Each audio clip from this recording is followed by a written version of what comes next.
The morning Amara Cole walked out of her marriage, she carried only one suitcase. Her husband had expected her to beg. He expected tears. He expected her to stand in the driveway for a few minutes, realize she had nowhere to go, and come back through the front door with her pride broken and her voice softened. Instead, Amara placed her suitcase beside the curb, looked directly at him, and said something that would stay in his mind for years. "You told me to leave." Darius laughed. Not because anything was funny, because he genuinely believed she was bluffing. "Then leave," he said. Amara nodded. "Okay." She turned around. And that should have been the end of it. Except 23 minutes later, 10 black SUVs turned into their quiet suburban street. The first one stopped, then the second, then another, and another. By the time the 10th SUV rolled to a stop in front of the house, Darius was standing barefoot on the front steps, staring at the convoy with his mouth slightly open. Because these weren't ordinary cars. And the people stepping out weren't strangers. They were people Darius had spent years trying to impress. People who had never once come to his house unannounced. And when the driver of the first SUV opened the rear door for Amara, Darius finally understood something terrifying. His wife hadn't walked away from her life. She had walked away from him. And there was a difference. Stories like this don't begin with the moment everything explodes.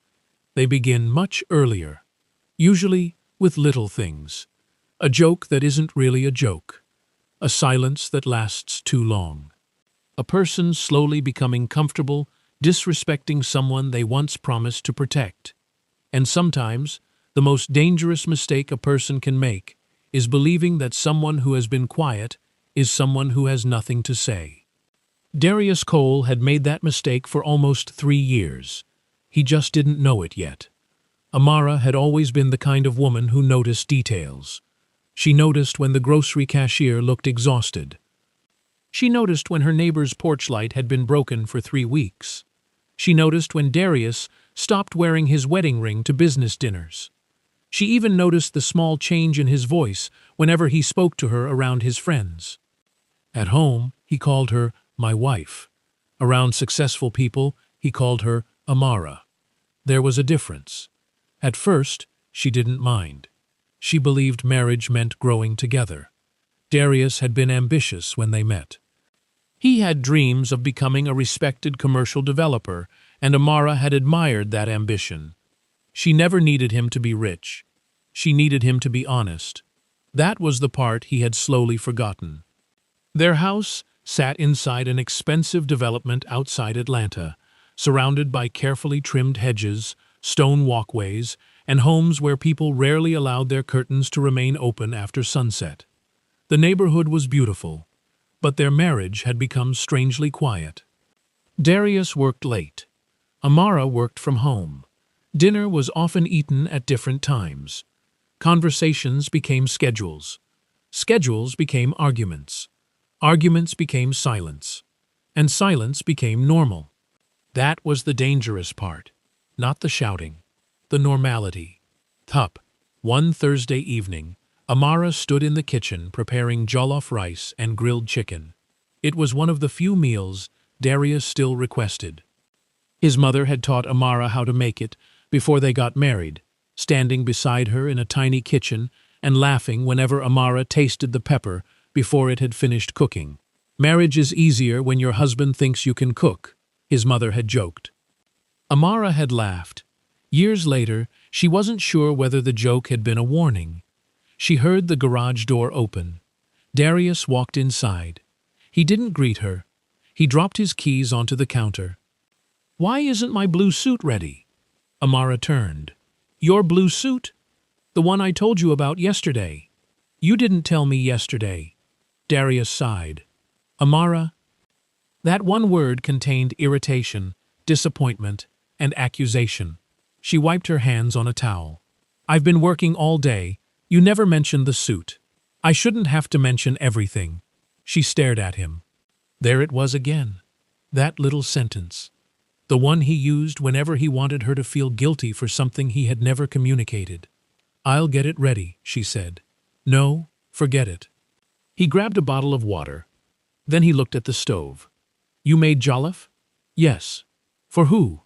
Amara blinked. "For us." Darius gave a small laugh. "I have dinner with clients." She looked down at the food. "You could have told me. I shouldn't have to report my schedule to you." Amara slowly nodded. She didn't argue. Darius walked upstairs. 10 minutes later, she heard the shower running. And while standing alone in the kitchen, Amara realized something she had been refusing to admit. She wasn't angry anymore. She was tired. There is a difference. Anger still expects something. Tiredness doesn't. Tiredness doesn't. The following week, Darius made a decision that he believed would finally put Amara in her place. He invited several friends to the house for drinks. One of them was his business partner, Malcolm Reed. Another was a woman named Tasha, whose husband had recently been promoted to regional vice president of a major financial company. Amara had met them all before. She smiled. She served drinks. She moved quietly through the room while the men discussed contracts, investments, and property. At one point, Malcolm asked Darius, "So, what does Amara do these days?" Darius leaned back. "She takes care of the house." The room went quiet for half a second. Amara heard it. So did everyone else. She stood near the dining table holding an empty tray. Darius looked at her and smiled. It was the kind of smile that said, "Don't make this awkward." Amara returned the smile. "I actually have a consulting project due tomorrow." Darius chuckled. "She calls it consulting." Malcolm raised an eyebrow. Darius continued. "She likes little projects." Amara said nothing, but Tasha looked at her differently. That was the first time someone in that room seemed to realize there was more to the story. Later that night, after everyone left, Amara stood in the bedroom folding laundry. Darius walked in. "You embarrassed me." She stopped folding. "I embarrassed you?" "Yes." "You told people I don't work. You don't work like I do." "That isn't what you said." Darius removed his watch. "Why are you always trying to prove something?" Amara looked at him. "I don't have anything to prove." "Then stop correcting me." "I corrected you because what you said wasn't true." Darius stared at her. Then he smiled.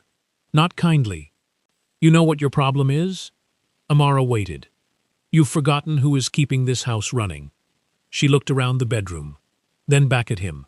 "I pay half the mortgage." Darius's expression hardened. "You know what I mean?"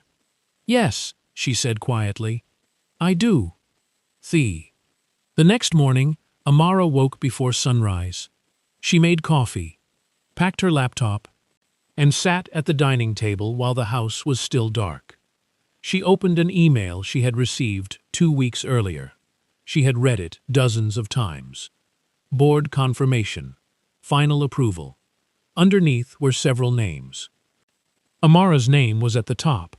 She stared at the screen. Then she closed the laptop. She wasn't ready to tell Darius. Not yet. Not because she was hiding something from him. Because she had finally learned that some things become clearer when you stop explaining yourself to people determined to misunderstand you. What Darius didn't know was that for the past 18 months, Amara had been quietly working with a regional community development organization. She wasn't the owner. She wasn't secretly a billionaire. She wasn't sitting on some hidden fortune. Her value was something far more difficult to fake: trust. She had helped negotiate housing agreements. She had helped small business owners avoid predatory contracts. She had built relationships between neighborhood leaders, contractors, banks, and city officials. She had become the person people called when a deal looked perfect on paper but smelled wrong in real life. And recently, a national foundation had offered her something she had never expected: leadership. Not a job, not a promotion, a position that would place her at the center of a multi-million-dollar community redevelopment initiative. She had been asked to become the executive director of the foundation's new Southern Division. The announcement was scheduled for the following Monday. The people involved had insisted on keeping it private until the final paperwork was completed. So Amara said nothing, not even to Darius. She wanted to tell him when she could sit across from him and say, "I built this without needing you to believe in me." But that moment never came. Because Darius had already decided what she was worth. Friday night changed everything. It started with a phone call. Amara was sitting on the edge of the bed when Darius walked in. His phone was ringing. He looked at the screen, then rejected the call.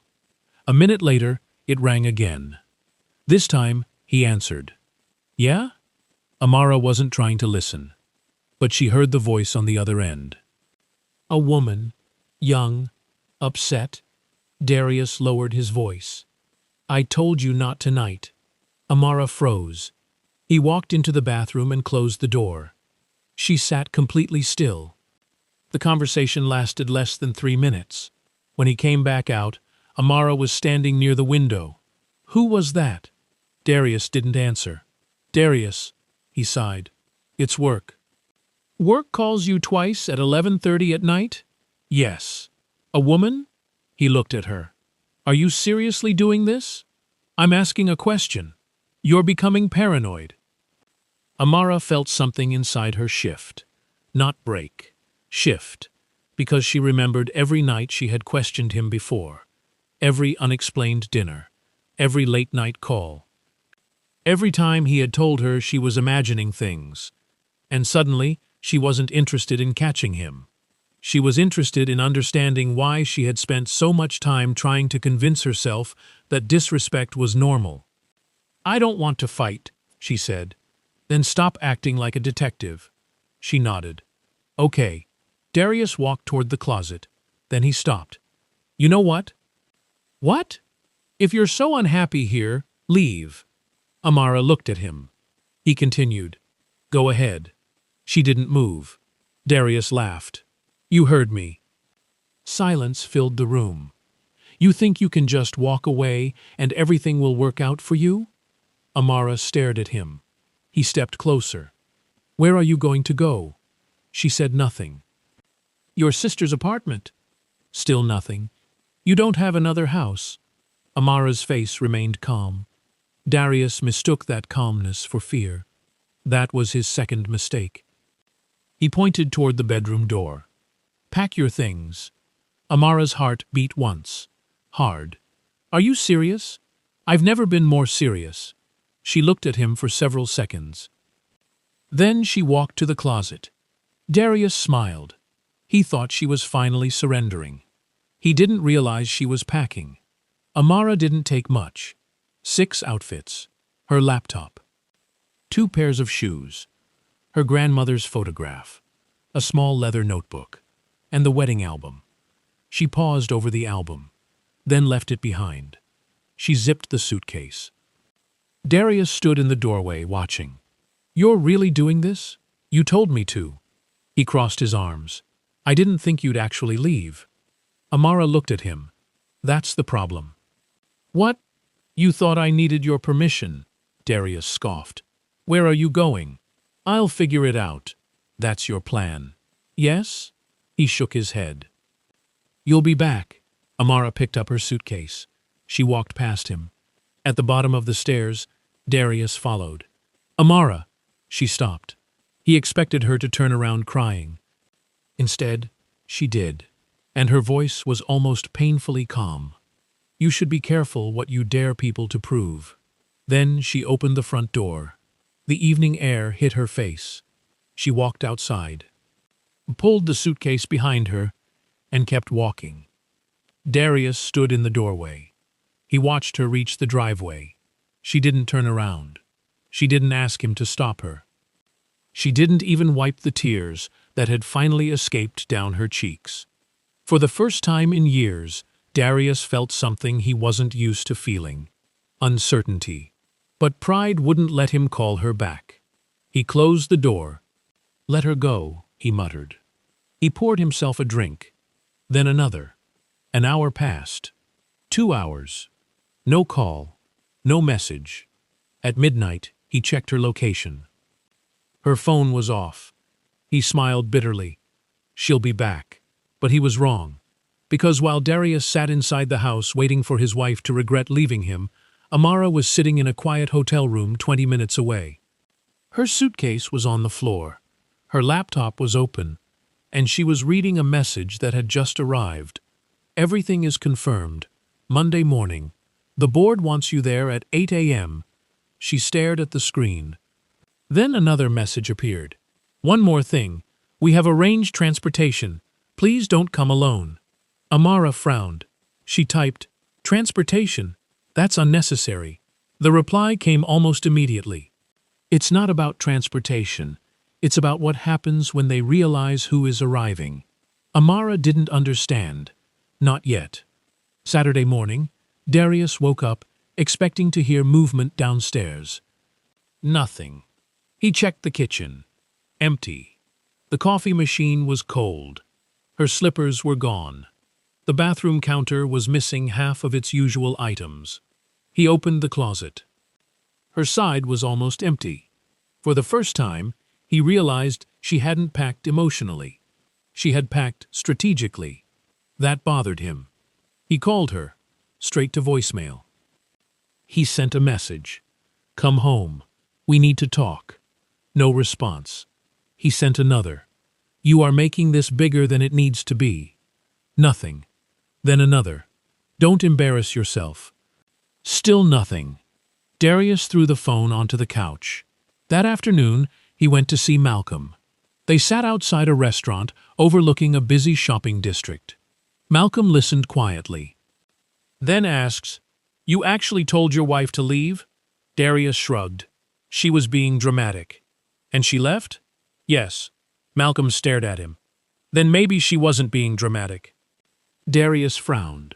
"Whose side are you on?" "I'm not taking sides." Malcolm took a sip of his coffee. "I'm asking you a question." "What?" "Do you know where she went?" Darius hesitated. "No." Malcolm leaned back. That was the first moment his expression changed. "Darius, what?" "You might want to find out." "Why?" "Because yesterday I got an email." Darius's eyebrows tightened. "What email?" Malcolm looked around, then lowered his voice. "It was from the Southern Community Development Foundation." Darius laughed. "What does that have to do with Amara?" Malcolm didn't answer immediately. Then he said, "Her name was on it." Darius stopped smiling. "What?" Malcolm reached for his phone. Before he could show him the email, Darius's own phone rang. "Unknown number," he answered. "Hello?" A calm male voice said, "Mr. Cole?" "Yes." "My name is Bernard Hayes. I'm calling on behalf of the board." "What board?" There was a pause. "The board your wife is meeting with Monday morning." Darius sat upright. "What exactly does that mean?" "Mr. Cole, I'm not sure how much Mrs. Cole has told you." "She hasn't told me anything." "I see." Another pause. Then Bernard said something that made Darius's face change. "Sir, I strongly suggest you attend Monday's announcement." "Why?" "Because it concerns a project your company has been trying to secure for almost 2 years." Darius went silent. Malcolm stared at him. "What project?" Darius asked. Bernard answered, "The Southside renewal contract." Darius's grip tightened around the phone. That contract was worth millions. His company had been pursuing it relentlessly. They had lost the first round. Then the second. Now he had been preparing a revised proposal. "How does my wife have anything to do with that?" Bernard's voice remained calm. "She isn't involved as your wife." Darius swallowed. "Then as what?" Bernard answered, "As the woman the board has selected to lead the entire initiative." The call ended. Darius stared at the phone. Malcolm slowly lowered his coffee. But Darius wasn't listening anymore. His mind raced through every conversation. Every evening Amara had spent on her laptop. Every time she had left the house for a meeting. Every time he had dismissed her work as little projects. Every time she had said she was busy. He had believed she was wasting time. Now he realized she had been building something. Something he had never bothered to understand. But that wasn't even the worst part. Because Monday was only one day away. And Darius suddenly remembered something else. His company had submitted confidential documents for the Southside renewal contract. Documents containing his pricing strategy, his expansion plans, and a list of the contractors he intended to use. He looked at Malcolm. "Did Amara ever see our proposal?" Malcolm's expression became serious. "I don't know." Darius's phone buzzed. An email. He opened it. The subject line read, "Monday, final project announcement." Underneath was a list of attending board members, then the names of selected partners. Then one line that made Darius's stomach drop. Lead executive, Amara Cole. He stared at the screen. His wife hadn't simply left him. She was about to walk into the biggest professional opportunity of her life. And somehow, she was walking directly into the one deal Darius had spent 2 years trying to control. Sunday evening, Amara stood in front of a mirror in her hotel room. She wore a simple cream blazer over a dark blouse. Her grandmother's photograph sat on the table beside her. She touched the frame. "I'm scared," she whispered. Then she smiled faintly. "I think that's okay." Her phone rang. It was Bernard. "Everything ready?" "Yes. Cars will arrive at 7. 10 cars is excessive." Bernard laughed. "You still don't understand." "Understand what?"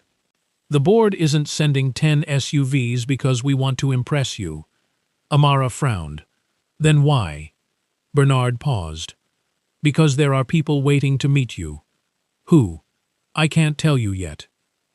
"Bernard, trust me." The call ended. Amara stared at the phone. Outside her hotel window, the city lights shimmered. She had spent 3 years being told she was too quiet, too ordinary, too dependent, too soft. Tomorrow, she wasn't going to prove anyone wrong.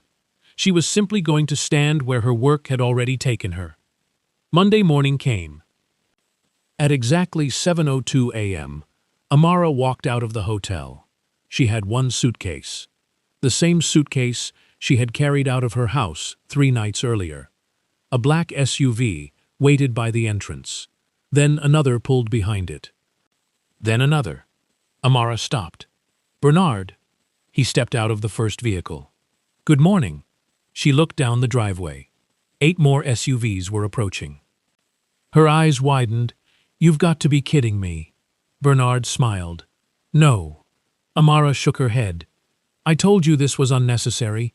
It isn't for you." She looked at him. "What does that mean?" Before Bernard could answer, her phone buzzed. A message. From Darius. "Where are you?" She stared at it. For a moment, she considered answering. Then she locked the screen. Bernard opened the SUV door. "Ready?" Amara took one final breath. "Yes." She stepped inside. Across town, Darius was already waiting outside his house. He had barely slept. He knew she was coming. He just didn't know how. Then he heard the sound. An engine. He looked toward the street. One black SUV turned the corner. Then another. Then another. Darius stepped off the porch. His face tightened. 4 SUVs. 5. 6. 7. 8. 9. Then the 10th. They stopped one after another directly in front of his house. Doors opened. Men and women in formal clothing stepped out. Darius recognized several of them. One was the chairman of the foundation. Another was a city official. Another was the CEO of a company Darius had been trying to impress for 18 months. And then the first SUV's rear door opened.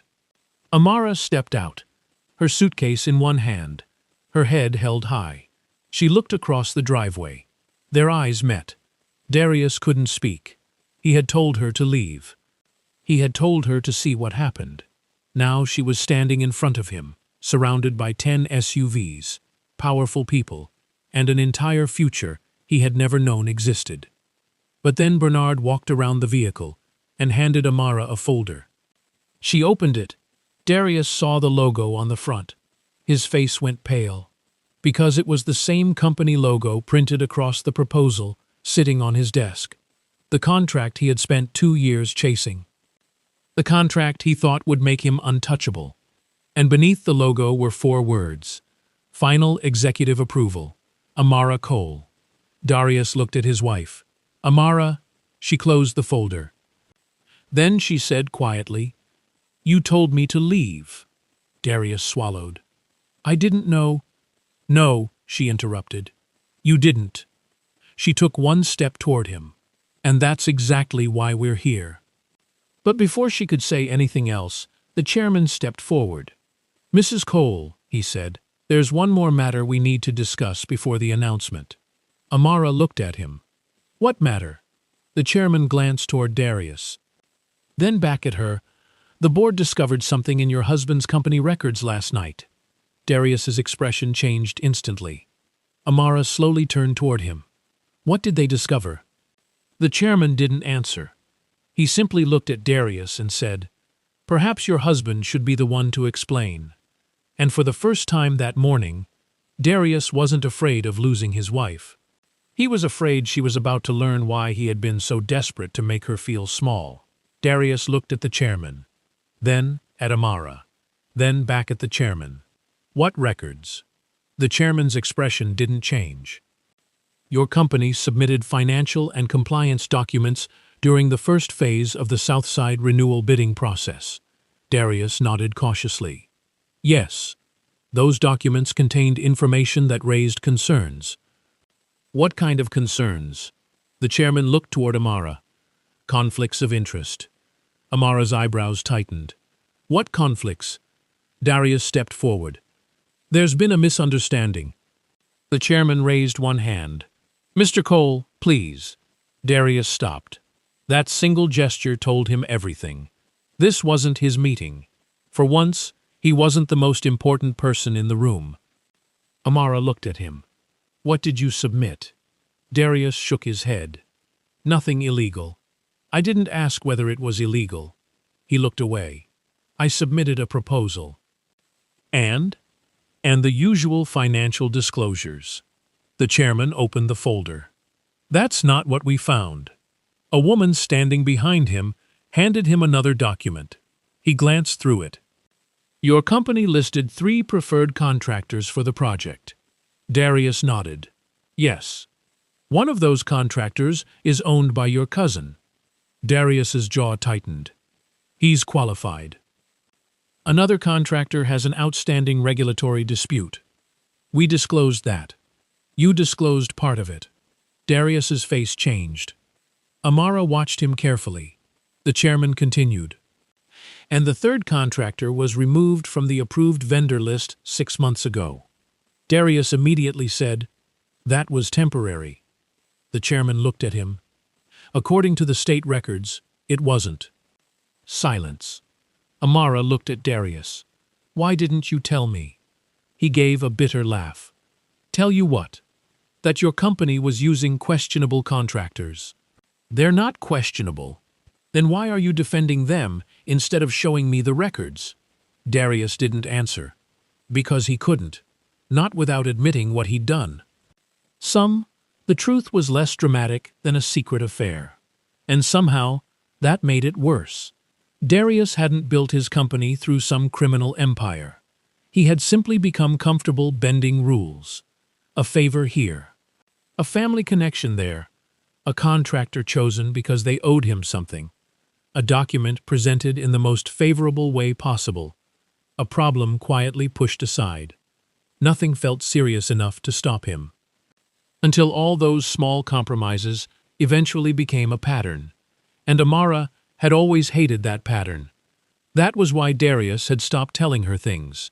She asked too many questions. She wanted contracts read properly. She wanted promises written down. She believed people should be paid on time. She believed communities deserved transparency. To Darius, those things made her difficult. To the board, those things made her trustworthy. That was the irony he had never seen coming. The chairman closed the folder.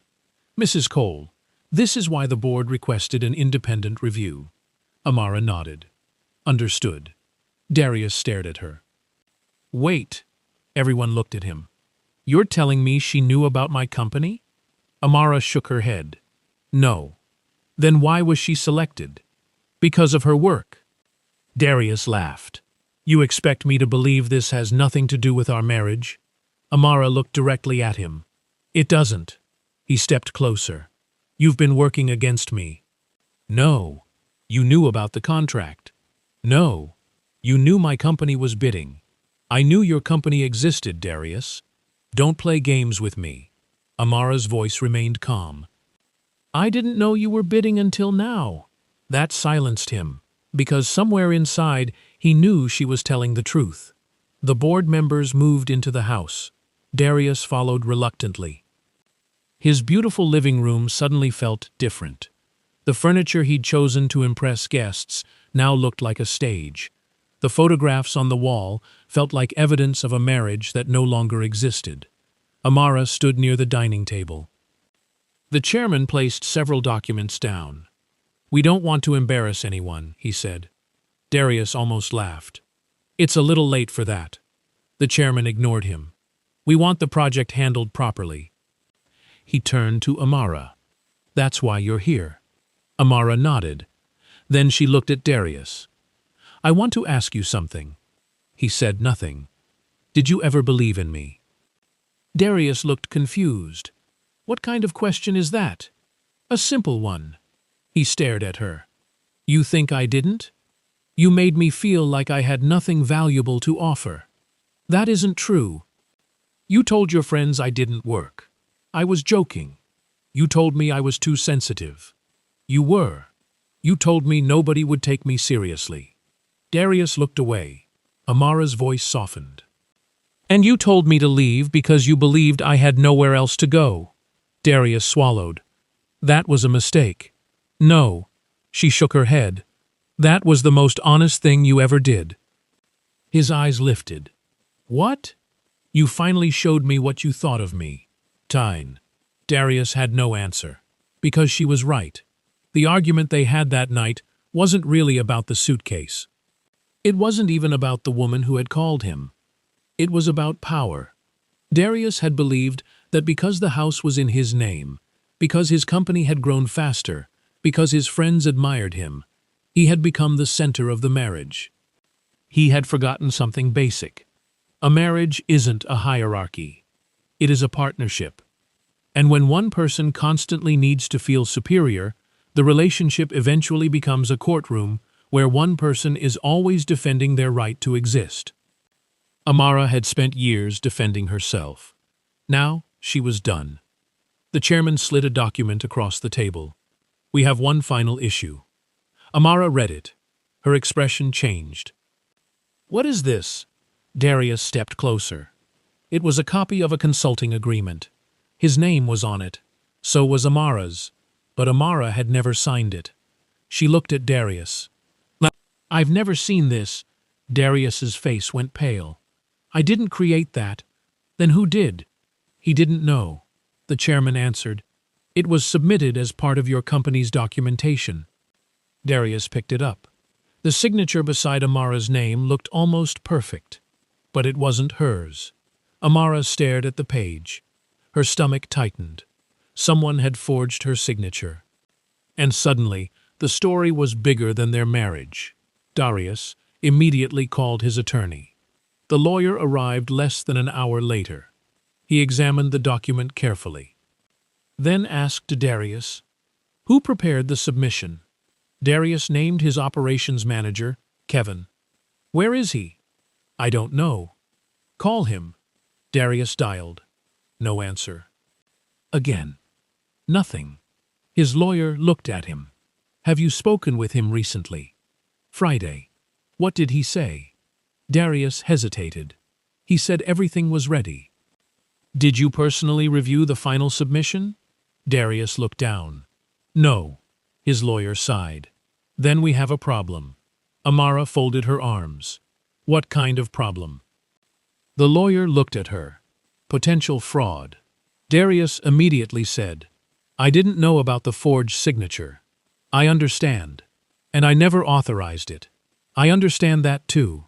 But—" The lawyer glanced at the document. "But your company submitted it." Silence. That sentence landed harder than any accusation. Darius had always believed that if he didn't personally touch something, he couldn't be responsible for it.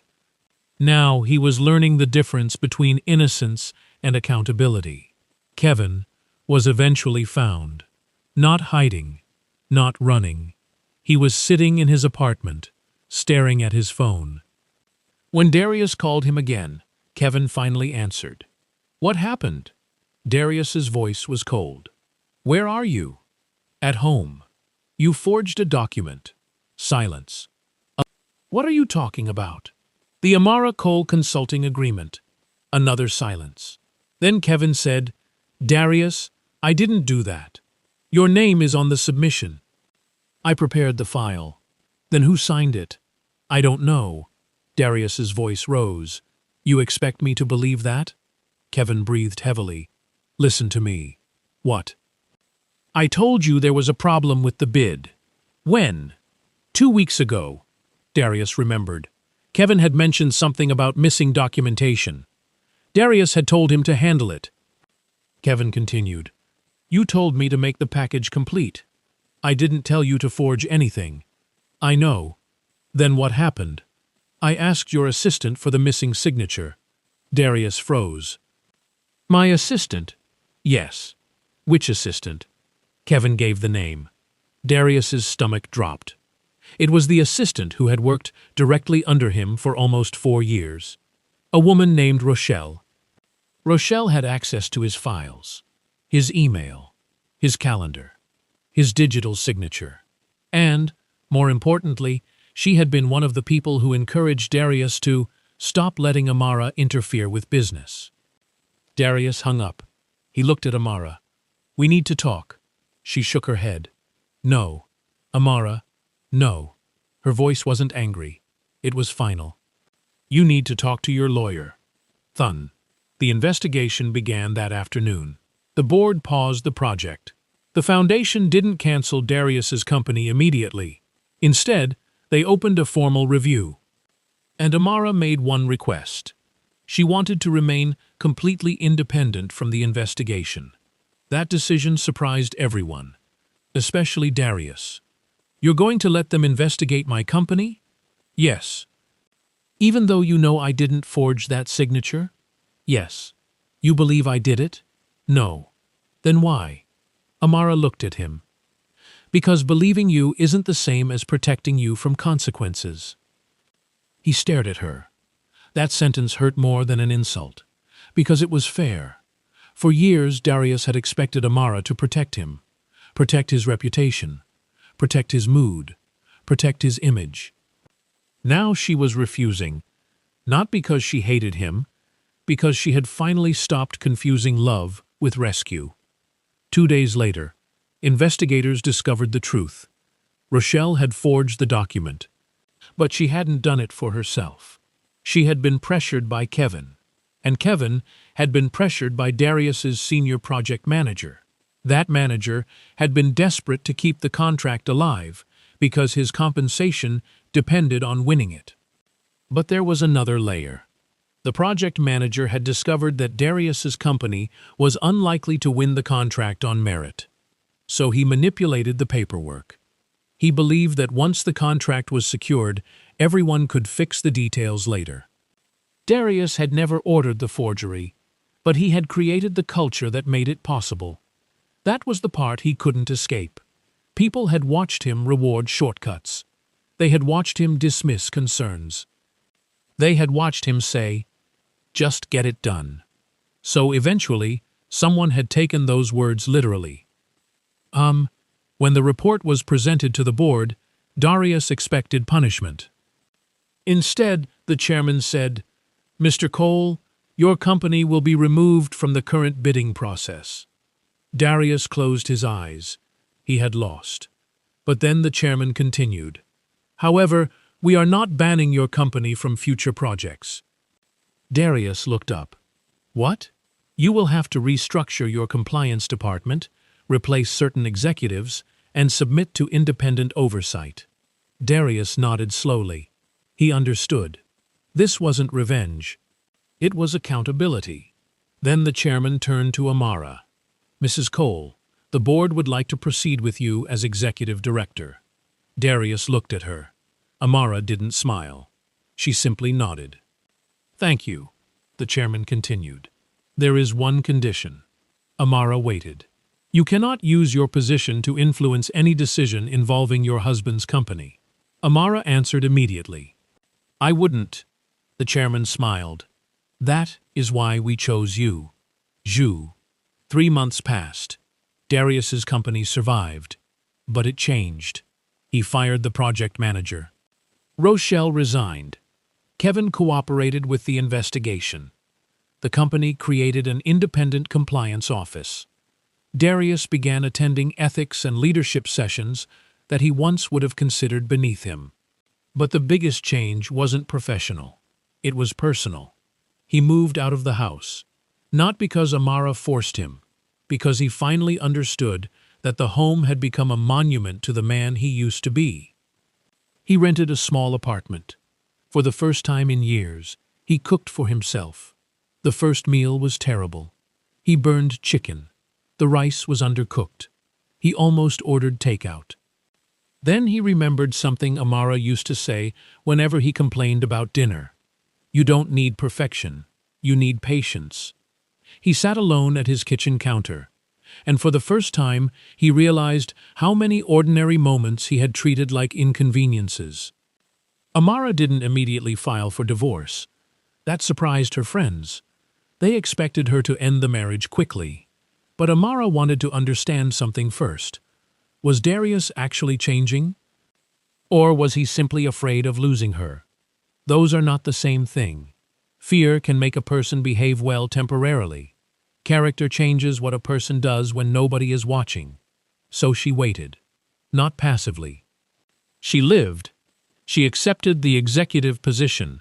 She traveled. She spoke at community meetings. She helped small businesses negotiate fair contracts. And she learned something about herself. She didn't need to become louder, to become powerful. She didn't need to humiliate Darius to prove she had won. She didn't need another man's approval. She didn't even need revenge. She needed peace. One evening, nearly 6 months after she left, Amara received a message. Can we talk? It was Darius. She stared at it for several minutes, then replied, Where? He suggested a small restaurant. Not an expensive steakhouse. Not one of the places where he used to bring clients. Just a quiet neighborhood restaurant. When she arrived, Darius was already there. He stood. You look good. Thank you. They sat. For several seconds, neither spoke. Then Darius said, I owe you an apology. Amara looked at him. I know. He almost smiled. I deserved that. Yes. He nodded. I thought losing you would be the worst thing that could happen to me. Amara waited. But it wasn't. What was? What was? Realizing why I lost you. Her expression softened slightly. Darius continued. I didn't respect you. Amara didn't interrupt. I respected what you did for me. I respected how you made me look. I respected how you supported my career. He looked down. But I didn't respect you as your own person. Amara took a slow breath. That's true. I thought because I earned more money, I was more important. You behaved that way. I know. He looked at her. I also thought if you left, you'd come back because you needed me. Amara nodded. You were wrong. I was. Silence. Then Darius said, I don't want you back because you need me. Amara looked at him. I want to become someone you could choose again. That sentence stayed between them. For once, there was no manipulation in his voice. No demand. No arrogance. Just honesty. Amara didn't promise anything. She simply said, then become that person. A year later, the South Side Renewal Project officially opened. Hundreds of families attended. Small businesses that had once struggled to stay open were now operating in renovated spaces. A community health center had opened. Several abandoned buildings had become affordable housing. Local contractors had been given transparent opportunities, and on the stage stood Amara. She looked across the crowd. Near the back stood Darius. He wasn't on stage. He wasn't trying to be seen. He had arrived early, sat quietly, and waited. That was new. Amara finished her speech. The crowd applauded. The chairman stepped forward. Then he said, "There is one person who deserves recognition." Amara looked confused. The chairman pointed toward Darius. Darius shook his head. "No." The chairman smiled. "Come up here." Darius reluctantly walked forward. The crowd applauded. He stood beside Amara. The chairman handed him a microphone. Darius looked at the crowd, then at Amara. "I don't have a speech." People laughed softly. He smiled. "That's probably better." He turned toward Amara. "A long time ago, I told this woman to leave and see what would happen." The crowd became quiet. Darius continued. "I thought leaving me would destroy her." He paused. "I was wrong." Amara's eyes filled with tears. She didn't lose anything when she walked away. Darius looked at her. "I did." The crowd remained silent. "And what I lost wasn't just my wife." He swallowed. "I lost the version of myself that believed love gave me the right to control someone." Amara looked down. Darius continued. "She didn't defeat me." He smiled faintly. "She taught me that a person can love you and still refuse to disappear for you." The crowd applauded. But Darius wasn't finished. He handed the microphone back, then quietly said to Amara, "Thank you for leaving." She looked at him. "For what?" "For giving me the chance to finally see myself." That evening, after the celebration, Amara stood outside the community center. The sun was setting. The same woman who had once walked out of her house carrying one suitcase now stood in front of a project that would change thousands of lives. Darius walked toward her. He stopped a few feet away. "Are you going home?" Amara smiled. "I'm going to my home." He nodded. He understood the correction. Then he asked, "Can I walk with you?" Amara looked at him. For a moment, she remembered the driveway, the suitcase, the words, "Leave and see what happens."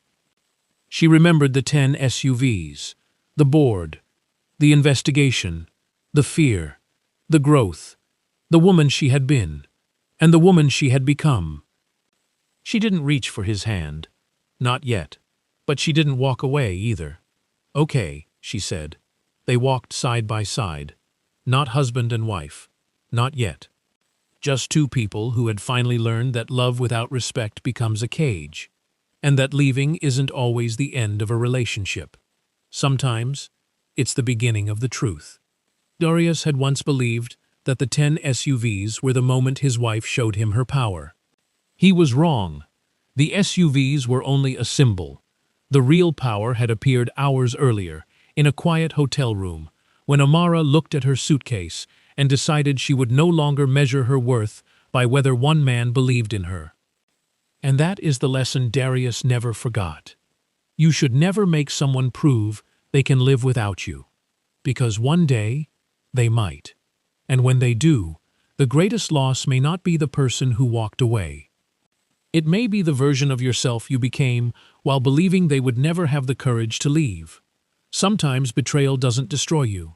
Sometimes disrespect doesn't end you. Sometimes being underestimated becomes the exact moment you finally understand yourself. And sometimes the most powerful sentence a person can say isn't, "You'll regret losing me."